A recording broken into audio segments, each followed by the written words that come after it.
Welcome back. It's Aerois Chapter 4. It's me, it's your friend. Also, I'm sure some of you have been wondering in your minds about this brown stuff in my radiators. I don't know what that is. It looks grim, but my radiators just have a habit of leaking out brown stuff. So if anybody knows what this is, by the way, please let me know. Now that I've drawn your eye to it, you will not be able to stop looking at it. I'm sorry. I'm sorry. Cover it up. Get it out of here. I'll put something there.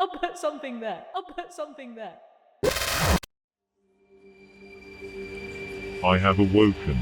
Thank you, Mother, for summoning me from the depths of the world below. The secrets I possess, the horrors I have seen. Let me tell you, in the dance of my people. It's not my house. I don't live here. Why am I wearing these? I don't need to wear these. Oh, I like them though. Oh, no, I'll take them off. I'm in a weird, I've had like 2 coffees in the space of like 2 hours, so I'm in a weird place right now. But let's do it. Let's do a recap while I'm in this whatever mood this is. I keep making that noise for some reason. Anyway, let's go. Let's gizzity go, gamers. Bam, bam, bam. Oh my god. Oh my god. The party are in Kaylee's Rest, the second largest city in the region of Savona. After a quick introduction from the field warden Malika Dawnblessed, who is a badass by the way and has like a giant sword. We love it, you love it, everyone loves that, everybody liked that. The group decide to split up and take care of some personal affairs. Lucius, Nova and Quill decide to visit the Wayspire, a messenger service run by the Aarakocra. It's this like giant tower that operates as like a post office, with Aarakocras soaring in and out in all directions, delivering letters and mail and all this stuff. It's awesome. It's such a cool system. In my brain, I'm like, why don't we have that? Oh yeah, because we don't have flying bird people. Sentry meets up with some of the constructs living in the town. Tracker and Scout they previously met on the road. Sentry goes to find those dudes and find out what their deal is. Ayla goes off to explore the town a little bit by herself, and while she's walking through, her eyes are drawn to this orc-looking priest who has storm tattoos similar to Ayla, and Ayla hasn't really seen anybody with the same tattoos before. So she goes after him and introduces herself. This hulking great orc figure introduces himself as Karu Zoratoma, an orc priest of the goddess Zephyr, who controls the sea and the storms. The priest challenges Ayla to a fight to test her strength and her willingness to learn about the goddess of storms. Ayla accepts, and the two find a secluded spot in the town to face off. Ah, it's gonna be amazing!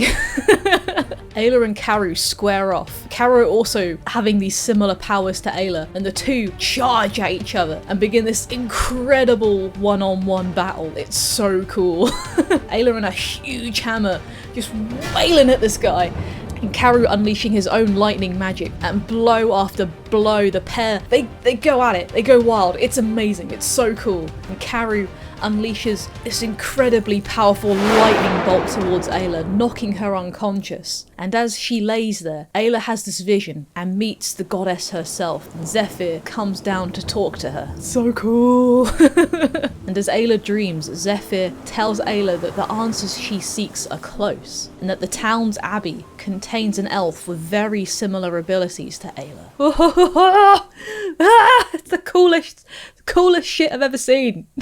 Nova, Quill and Lucius go for a little shopping session. It's great. And they meet a kind-hearted centaur called Rosemeadow. And then the three also manage to learn about a cool sport that the town partakes in called Spell Clash. What is Spell Clash? Oh! The three of them are very excited about this, and they go take a well-earned break and decide to watch a match that is starting very soon. These spellcasters going head-to-head in an exciting show of strength and also showmanship. Quill and Lucius are very excited by this. They are loving it, and they decide to sign up and take part themselves. Sentry and Ayla rejoin the group, and in the evening they watch Lucius and Quill partake in the Spell Clash event, going up against their own opponents. And it goes really well. Sentry is terrified. She's watching hands over her eyes. The rest of the party are like cheering him on.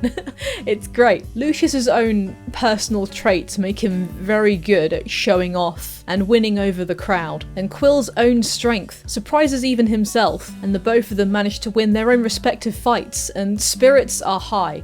The group have their own little pocket of prize money too, so Quill and Lucius managed to earn a little bit of gold on the side as well for winning their matches. It's great. The group are having an awesome time. After their matches, the group return back to meet Malika Dawnblessed. They decide to tell her about the strange events that they've discovered while travelling up the Northern Road, especially in Ironwick, and they feel like these might be of interest to her. After a little bit of consideration, Malika then welcomes the group into the town, thanking them for the information they've given to her. She warns them of the Eterna that Lucius carries, Nightfrost, sensing the dark energy that emanates from him. Keen to learn more about the weapon, the group head to the Temple of Hesper. The priest seems wary of the group at first, but upon revealing the Eterna to him, Dean Simon then reveals to the party that his mentor was working on Eterna, trying to learn more about them. He reveals that these Eterna are sentient beings, and they are led by the Eternal Triumvirate, a powerful force that rules over the Eterna, and that Nova carries a shard of one of these great beings with her, in the very sword that she carries, Tiangong.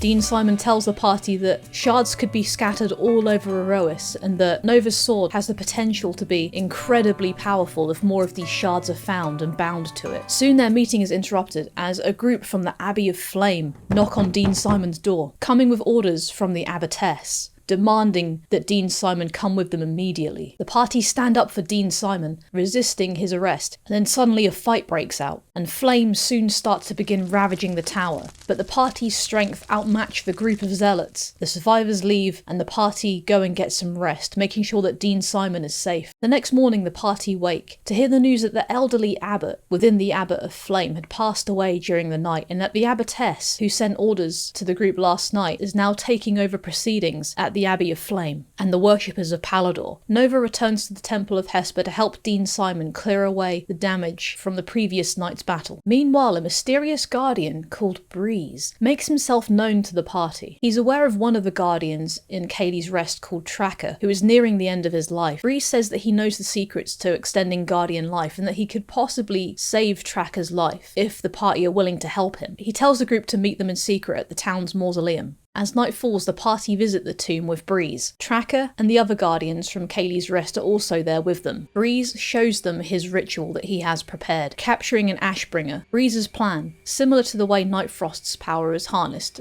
Breeze's ritual would entail taking away the Zealot's life force and using that to power Tracker and bring him back from the brink. Breeze begins the ritual, but Sentry stops him, and as Tracker's lights fade out the final time, the group fight Breeze. Seeing that his views of the world are wrong, Breeze escapes, and the sad group of guardians that were with them take Tracker back to their settlement to lay him to rest. As time passes in this large town, tensions begin simmering away. The Ashbringers begin gathering everybody around in the centre of town, where the newly promoted abbotess stands to give a public statement. She denounces the Ashbringer zealots and their recent actions, giving praise to the party for their previous efforts in helping Dean Simon. And that night, Quill has a vision while meeting with his god Hesper. In his sleep, he saw the city engulfed in fire and ash, filled with creatures made of shadows, and in the centre was a woman, wrapped in chains, trapped in the centre of a doorway surrounded by fire. The next morning, the party go find Malika Dawnblessed to tell her about Quill's vision, and if it means anything about recent events in the town. Upon hearing this, Malika then asks if the party would go to the Bright Flame Abbey. Their gates have been closed during a 3-day mourning period after the passing of the previous abbot, so no one's been able to get in or out for a long time. Malika tells the party of priests and priestesses that seem to have gone missing around town. Their encounter with Dean Simon have made the group extremely wary of the Ashbringers and the goings-on at Bright Flame Abbey, which was previously a peaceful place. Lucius sends the shadowy figure of Nightfrost to go and investigate, and Nightfrost finds missing priests and priestesses held underground in dungeons under the Bright Flame Abbey. The party then begin to make plans to investigate the abbey, and on doing so, a strange storm begins to gather above them. The party begin their task, and Valor insists on going with them, convincing them that she would be of some use to them, despite the possible dangers that lay ahead. They climb over the gates and begin sneaking around, finding cultists well armed and patrolling the grounds. The party sneak into a bell tower and attempt to disarm the guards, but they fail to do so, and the alarm is sounded around the abbey. The group race up the bell tower and then jump across to the church next to it. The group scramble across the roof and they find a hatch and climb their way inside. And down on the church floor, they're then surrounded by hordes of guards, and they begin battling for their lives. Nova makes Valor invisible to protect her, and while Valor hides, she finds a secret passage underneath the altar, and making the most of this opportunity, she goes to find keys that are needed to unlock it. A high priest intervenes the fight, casting Fireball, and an explosion deals a devastating blow to the party. The group manage to defeat the high priest and most of the guards, trying to find a way to escape, but they are greatly weakened. As they try to escape, more guards come through the door, and Nova is knocked unconscious while going to look for Valor. Sentry rushes over to Nova to save her, standing over her body, and in the fight to save her friend, Sentry is beaten and dies.